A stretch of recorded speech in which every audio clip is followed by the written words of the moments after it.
Salut et bienvenue sur Anakaland. J'espère que vous allez bien aujourd'hui pour cette petite vidéo news à propos de la saga de mon cœur, Harry Potter. Et oui, encore. Près d'un an après l'échec des Animaux Fantastiques 3 et à l'inverse après l'immense succès incontestable du jeu Hogwarts Legacy, qui n'est même pas encore sorti sur les consoles old-gen, une nouvelle annonce vient de faire trembler la communauté des Potterheads concernant la prochaine adaptation de l'univers de Harry Potter en série.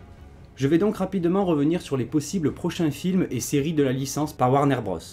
Car rappelez-vous que peu de temps après la sortie des Animaux Fantastiques 3, le président du studio avait rencontré J.K. Rowling pour parler de l'avenir de la franchise. Warner et son nouveau président David Zaslav souhaitent faire de cette licence grandiose une franchise, à la sauce Disney comme pour le DC Universe ou encore le Seigneur des Anneaux comme annoncé tout récemment. En cela c'est un peu inquiétant, autant pour Harry Potter que le Seigneur des Anneaux. Mais n'en déplaise aux rageux, J.K. Rowling reste propriétaire de son univers et a donc un droit de regard au minimum sur toutes les adaptations de celui-ci, ce qui devrait garantir au moins la cohérence de ses prochaines séries et films avec son œuvre. Et comme vous le devinez, tout ce qui va suivre n'est que mon avis personnel à moi, sur l'univers de la licence de notre enfance. Et je suis bien sûr ouvert à la discussion dans les commentaires, alors à vos claviers, et en plus ça aide au référencement. Donc sans plus tarder, c'est parti pour la vidéo, et petite parenthèse youtubeur, car vous êtes encore très nombreux à regarder les vidéos de la chaîne sans vous abonner. Mais si vous souhaitez soutenir celle-ci et continuer à profiter de son contenu, il serait super agréable de sauter le pas et de vous abonner. Merci d'avance.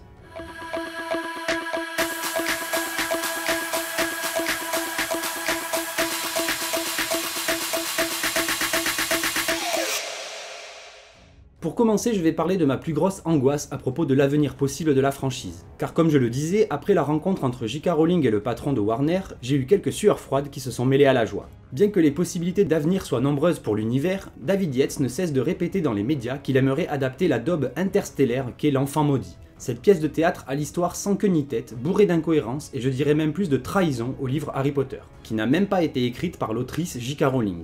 Car oui, pour ceux qui avaient omis cette info, la pièce de théâtre qui cartonne à Londres et dont il faut réserver ses places des années à l'avance n'est pas canon. C'est-à-dire qu'elle ne fait pas partie de l'histoire officielle des livres, mais simplement un produit dérivé. Et elle n'est même pas le fruit de la créatrice de l'univers qui a seulement accepté que la Warner se fasse du fric avec, et elle aussi par la même occasion. Et en plus de ça, ça a été écrit avec les pieds, encore plus que les Animaux Fantastiques, car là, niveau cohérence et débilité scénaristique, on atteint un niveau olympique. Entre le voyage dans le temps, les enfants cachés et les plots en eux-mêmes qui puent, cette pièce est pour moi, et pas seulement pour moi, le pire de ce que l'univers aurait à offrir. Donc non merci David, mais on n'en veut pas de ton adaptation de l'Enfant Maudit. Cette bouse qui tient plus de la fanfiction que d'une vraie histoire cohérente ne doit pas être officiellement canonisée par un, ou pire, plusieurs films. Il y a tellement de choses bien plus intéressantes et palpitantes à adapter, à commencer par la rumeur qui tient vraiment à cœur de la commu depuis de nombreuses années, l'histoire des maraudeurs et leur jeunesse à Poudlard, dans laquelle on suivrait les études magiques de James Potter et sa future femme Lily, ainsi que celles de leurs amis Sirius, Remus et Peter. On pourrait aussi évidemment développer l'histoire du prince de sang mêlé, celui qui deviendra le maître des potions de Harry, Severus Rogue, alors qu'il commençait à glisser sur la mauvaise pente. Je pense que cela pourrait faire une excellente série de voir ces personnages tels qu'ils étaient au début de leur scolarité et assister à leur évolution. De ce point de vue, je pense même que faire de Severus le personnage central serait peut-être plus intéressant, car James était un petit con dans sa jeunesse, et c'est grâce à l'influence de ses amis et surtout de Lily qu'il deviendra le héros que Harry voit en lui après sa mort. Et suivre cette histoire du point de vue de Rogue serait bien plus intéressante, de jeunes sorciers victimes de harcèlement à mages noirs de grand talent qui embrassent les ténèbres jusqu'à rejoindre les rangs de vous savez qui. Dans une adaptation en série par HBO par exemple, on pourrait découvrir une véritable masterclass, possiblement quelque chose de plus mature que la saga originale, le tout avec la patte de HBO, et pourquoi pas même un récit choral un peu à la House of the Dragon avec tous les personnages qui seraient chacun le héros de sa propre histoire. Une série dans laquelle on aurait également la chance d'assister à la montée en puissance de Voldemort, et la série pourrait même se poursuivre sur plus longtemps que la simple scolarité des maraudeurs et autres, pour se poursuivre jusqu'à la création de l'Ordre du Phénix par le fabuleux Dumbledore et le début de la guerre. Et pour poursuivre avec Dumbledore, j'aimerais aborder le sujet du combat Grindelwald-Dumbledore qui va probablement passer à la trappe si la saga des Animaux Fantastiques est effectivement annulée. Car de nombreuses sources le laissent entendre, même si rien de réellement officiel n'a été annoncé pour le moment. On a notamment Eddie Redmayne qui a dit dans la presse il y a quelques mois que lui-même n'avait toujours aucune nouvelle concernant les Animaux Fantastiques 4 et sa production. Cela veut-il effectivement dire que le projet est abandonné en plein milieu, ce qui serait dommage pour ceux voulant connaître la fin de cet affrontement entre les deux amants maudits, ou alors que le projet sera retardé pour peut-être être plus recentré sur les personnages vraiment importants, à savoir Dumbledore et Grindelwald, sans Norbert, Jacob et tous ceux qui ne servent à rien. Avec un récit beaucoup plus recentré sur leur histoire commune, dans leur jeunesse par exemple, et ce fameux combat qui a définitivement assis la légende du futur directeur de Poudlard. De mon point de vue, ils auraient dû lâcher l'affaire avec Norbert après le premier film pour ensuite se concentrer sur l'histoire de Dumbledore et Grindelwald seulement. Même si rien n'empêchait de faire réapparaître Norbert aux côtés de son mentor plus tard dans les films. Mais il fallait le laisser car les 2 films suivants n'avaient d'animaux fantastiques que le nom. Je vous laisse d'ailleurs jeter un œil à cette précédente vidéo dans laquelle je tentais, alors que j'avais encore de l'espoir pour cette saga, d'expliquer les motivations et surtout le grand plan de Grindelwald, justifiant notamment son changement d'apparence entre les films.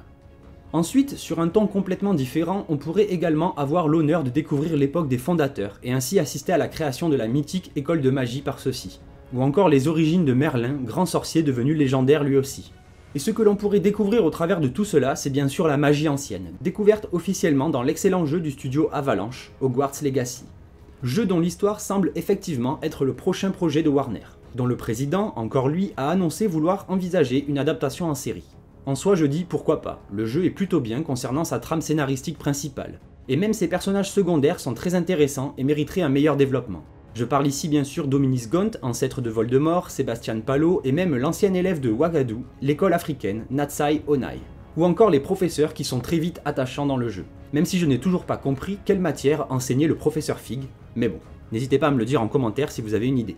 Ce jeu met également en scène 4 anciens professeurs de Poudlard, autoproclamés les gardiens d'un secret en lien avec cette magie ancienne.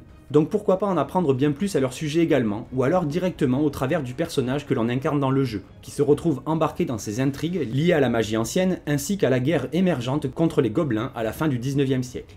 Je n'en dis pas trop volontairement à ce sujet pour ne pas spoiler ceux qui n'auraient pas encore joué au jeu, ou tout simplement qui ne veulent pas y jouer, mais clairement vous ratez quelque chose, ne vous en privez pas, ce jeu reste une excellente expérience pour tout bon Potterhead ou autre fan moins hardcore de la licence. Donc, aux dernières nouvelles, le prochain projet de la licence Harry Potter serait bel et bien une série suivant les événements du jeu Hogwarts Legacy. Rien n'est encore acté ni officiellement prévu, mais le projet serait fortement envisagé. Qu'en pensez-vous? Ça vous dirait de voir une telle adaptation? Ou plutôt une autre période de l'histoire et d'autres personnages? Dites-moi tout en commentaire, je suis impatient de vous lire. Voilà, donc un avenir plein d'oseille, mais surtout plein de magie pour Harry Potter et son univers. Espérons-le en tout cas.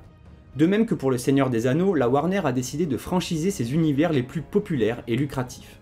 Donc souhaitons seulement que cela ne se fasse pas à la façon de Disney avec Star Wars ou même encore Marvel, et ainsi on sera les plus heureux. Et chose qui pourrait faire pencher la balance à ce niveau, c'est l'implication de l'autrice de l'œuvre originale, J.K. Rowling, qui reste toujours très attentive à la cohérence des produits dérivés de son univers, et qui devrait faire en sorte que la suite de sa licence ne dénature pas les enjeux de sa saga littéraire. Par exemple, surtout pas un retour de Voldemort, à la Palpatine dans Star Wars, car ainsi le combat, que dis-je, la quête de Harry n'aurait plus aucun sens. Mais en bon fan de Harry Potter, je reste confiant et je me réjouis que la Warner et J.K. Rowling semblent enfin chauds pour étendre l'univers. Petite tristesse pour la saga des Animaux Fantastiques toutefois, même si c'est plus concernant ce que ça allait raconter que comment c'était raconté. Mais bon. Et de toute façon, cet univers est tellement riche que s'ils veulent vraiment en faire quelque chose de bien, ils trouveront forcément des idées. Bref, j'espère que cette petite vidéo actu et théorie vous a plu. Si c'est le cas, balancez vos sorts sur le pouce en l'air et partagez la vidéo pour transmettre la magie. Et sur ce, je vous laisse et je vous dis à très bientôt sur Anakaland. Bye.